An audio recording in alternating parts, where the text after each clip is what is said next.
I desperately hope that the news of Planned Parenthood's exposés will be kept in front of our eyes and on our hearts. As it is, these videos and the gruesome story that they tell seem to be eclipsed by other news items of far less importance.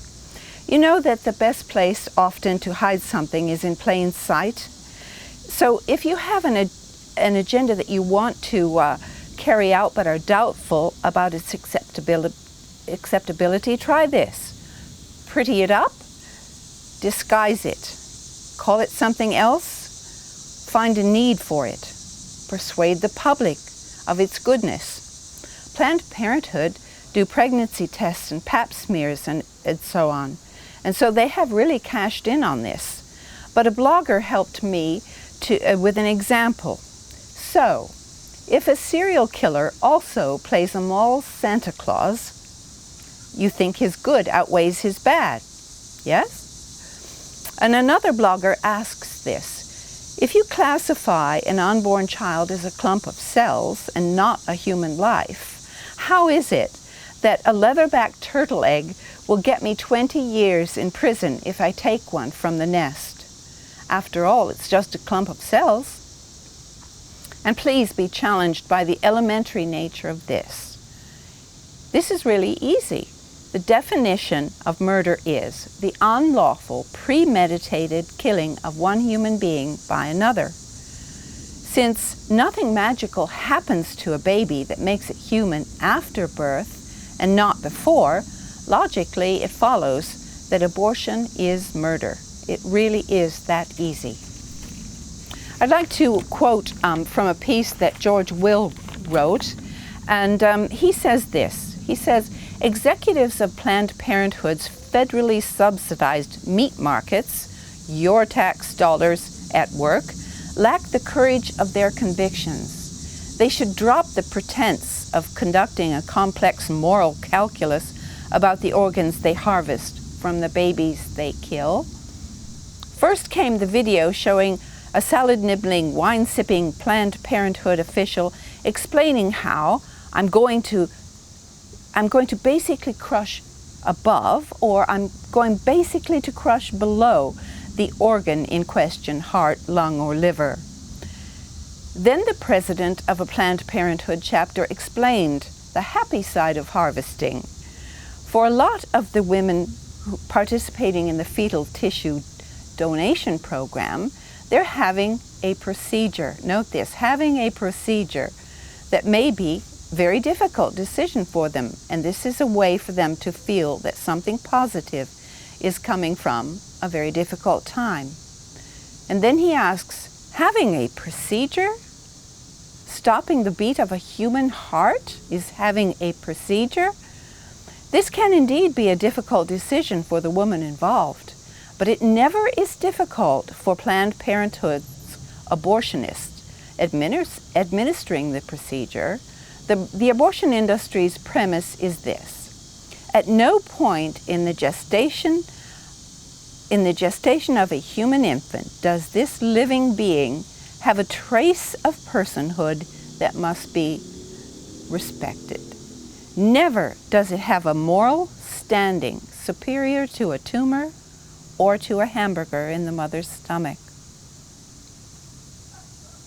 He sums up by saying that as the decades roll on, the single unshakable commitment of the Democratic Party is opposition to any restriction on the right to inflict violence on preborn babies. So today, there is a limitless right to kill and distribute fragments of babies. I find this so sobering, and by the way, I can't even read read the paragraphs as he speaks about partial birth abortion. But this is so sobering to me that I have to think, have we become the killing fields? And if you were to make a list of all the words that have been used to describe what is going on in Planned Parenthood, words such as heinous, travesty, repulsed, revulsion, barbarism, crushing above, crushing below, vileness, horrific, inhumane. Even the weight of all these adjectives probably does not fully describe the horror of what is going on. Not to be protected when harm is imminent has got to be one of the most awful situations we ever face. It is the most raw form of abuse. Most of us would not be able to watch an abortion video, watch it taking place, or even view the dead baby's parts afterward. And I understand that even the pro-choice people have to turn away. And what about the impact on women who have had abortions and who have had to live with regret? The internet has an astounding volume of material on this. We've seen the inside of an abortion clinic and basically know how it's done. But we need to have an accurate picture to listen to the women who have had an abortion.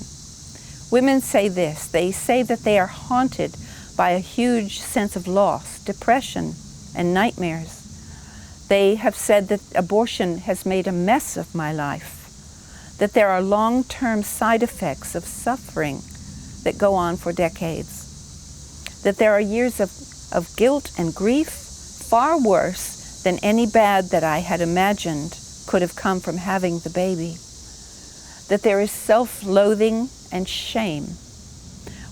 One person asks, was my baby just medical waste? Or in Planned Parenthood's words, just a matter of line items. And so, ladies and gentlemen, I beg you to be stirred by the coverage of Planned Parenthood's atrocious practices and lack of principles. There are two proverbs which speak to this issue. The Lord despises those who acquit the guilty and condemn the innocent. And we have both in this scenario, the very innocent and the very guilty. And the second proverb is this: a judge who says to the wicked, "You are innocent," will be cursed. So I ask you, please do whatever you can by way of peaceful protest or demonstration, letter writing, political pressure to hold these people accountable for the illegal sale of baby organs. And may it wake us all up to the true horror of abortion. And my question again is this: have we become the killing fields?